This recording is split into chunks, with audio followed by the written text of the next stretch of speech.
If you no longer need Audacity on your computer, uninstalling it is quick and simple. In this guide, I'll show you how to remove Audacity completely from Windows or Mac without leaving leftover files behind. Before uninstalling, make sure Audacity is completely closed. Check your taskbar or system tray as well, because if it's still running, the uninstaller might not work properly.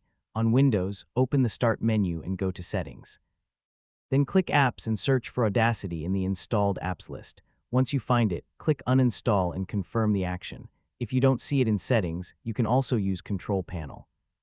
Open Programs and Features, find Audacity, right-click it, and choose Uninstall from there. If you're on a Mac, open Finder and go to the Applications folder. Find Audacity, then drag it into the trash. After that, empty the trash to fully remove it. To completely clean everything, you can also remove leftover settings files.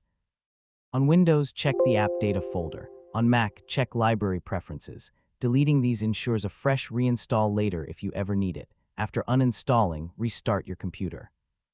This helps remove any remaining background processes and fully clears Audacity from memory. Once your system restarts, check your Start menu or Applications folder again. If Audacity is gone, then the uninstall was successful. And that's it, you've successfully uninstalled Audacity from your computer. If you ever need it again, you can always download and reinstall it from the official website.